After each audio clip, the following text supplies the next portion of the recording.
started building our lesson. First, let's go to source material. Here, you can upload any file, you can paste text, or you can generate with AI. Let's do that. I'm going to pick sports as my topic. Next, I'm going to keep this style the same, informative, and keep the fifth grade target level the same. And I'm just going to change the length to 800 words and do research with web search. The other steps are optional. Target standard allows you to align the resources with a target standard of your choosing. And you can also add key vocabulary terms or custom instructions. The AI usually does a pretty good job by itself, but feel free to make those modifications. Okay, next we have something which is called universal settings. So this will apply for most of the resources, and essentially it makes sure that your resource is aligned with your target audience. So it doesn't apply to some, but anything that's focused on students. Okay, we've got our text generated. Next, we're going to go to analyze source material. That will help to make sure you can analyze the reading level, the key concepts, the accuracy of factual information. So, all of that will be analyzed by the AI. And then you can also make edits and changes, and all of the following resources will be based on that final result. Okay, so we can now go to universal settings, and this allows us to change the language. So I'm going to do Spanish, and let's change the output language to Spanish. I'm going to keep it third grade for the target grade level. Let's add animals as an interest, and I'm going to skip everything else for now. Okay, now I'm going to go to glossary, and I'm just going to keep the default settings and generate. Let's look at the analyze source text. So to find what you've already created or generated, go to history. Now I'm going to go down to analyze source material.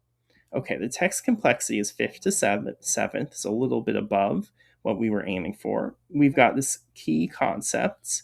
We've got accuracy and verification. So here are all of the facts in the resource or the text, and basically what it found or what it used to confirm them. Okay, there is a small issue with the grammar and spelling. You can, once it's done generating, fix it automatically, or you can just press edit to fix it yourself after you find what it's referring to. So that allows you edit. And here's the resource. So you can see we've got some references, we've got the text, and this really is the great basis for a lesson. Okay, so now we've got the glossary. So it just finished generating, that's why it appeared. Before we get into that though, I want to start going to create and getting to the next resource. So we already did glossary, so now we want to go to text adaptation. So I'm just going to press that, and it's going to work. It will pop up in a second, so don't mind that this is going to disappear. So now you can see we've got all of these definitions in English and Spanish. We have these nice images, right? It created these on the fly. You can have it change any of them. And notice that it is using some things that are related to animals because we put that as an interest. But we have all these different things that are, some are specific to sports, the subject, and some are more general activities.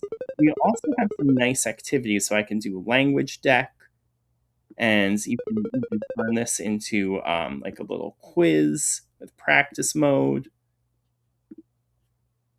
And you can have it include the images. So there are a lot of things that you can do both inside of the app and outside of it, okay? So now going back, don't forget to save your work. We can actually look at all of these terms, but let's actually take a look at text here. Okay, so this is our nice Spanish text, right? And notice if you go all the way down, it does have the English as well. So we do have some nice tools even within this. We have close. So this will require the student to see those glossary terms and try to find where they fit. So I don't really know what the answers are because I actually don't know Spanish. So I'll go down to the English. That will work better for me. So sports or physical activities that are well, maybe organized. There we go. Now it does show you the Spanish.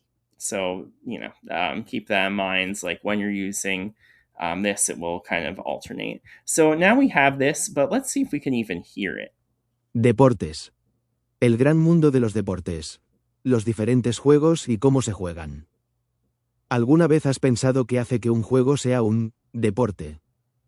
Jugar a las traes en el patio es muy divertido. So the reason that sounds so good is because it's using Gemini text to speech. So you have a lot of capability. It's emotive. It understands the text. So you also have the ability to define terms this way. So there's just a lot to work with, all built into the app. So we've got our, English, and we've got the AI generated explanation. So there's so many things you can do, and you can edit anything. So I don't want you to say, oh, okay, this is what I generated, that's what I'm using. You should definitely do your due diligence to edit, revise, make sure it's really appropriate for your learning goals and your students. Okay, let's see what's next, and then I'll wrap up soon.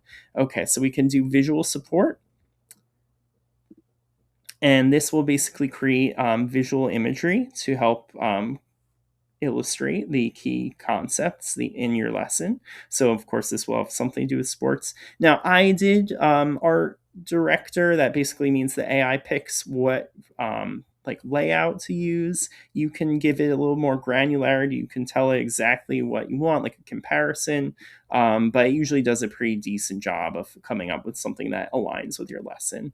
So this is pretty helpful, definitely. And then assess. Okay, so let me just show you this first. So we've got, in Spanish, of course, you've got these labels, but you can change the labels and you can add more, whatever you need to do. And so you can even change like where they kind of connect to. So definitely this is something that you can also edit the pictures and adjust them any way you see fit with the Nano Banana, which is the image to image editing. Okay, so let's go to assess. Now, because this is in Spanish, it will basically have Spanish with English translations. I understand that a Spanish language teacher may not want the English translation, so if that's a popular request, I will make adjustments. Just let me know. But for now, you will have some really good multiple choice questions and other questions. See how fast it was in Spanish with English translations. So you also get the verified correct answer. That is basically confirming that is accurate, because sometimes there can be errors. Of course, you should check yourself. I'm not saying to use this instead of your own expert knowledge. But then you also have some nice fill in the blanks. So you can dictate into it, or you can put directly in, or like all of the resources here, you can actually print it out. So I'll show you that in just a moment. Last but not least, we have our lesson plan. So you can add your custom ideas. Lesson plan is for what you would want to deliver in person, but you also have the option of doing assignment directions if you'd rather assign something you create with Alloflow as homework. Okay, so now we have our lesson plan. I know I'm going fast, but bear with me. So I can actually look and review, and of course it is still in Spanish mode, so it will provide the instructions. Okay, it seemed to know actually to do it just in English. But you can actually click on any of these now and it will bring you right to that resource. And then I can just press lesson plan again. So this way you can quickly go and access this without needing to, worry about like clicking on a billion things. So, I can go back, and by the way, there's presentation mode. So I have a lot of ways for students to really see this accessibly. It has built-in Jeopardy. Okay, I think you get the idea. There's a lot more, but I would be here for hours if I was to show you everything. So please explore by yourself. Now, you can have students, you can save this, and then it will be something that you can load onto your computer or load onto a student's computer.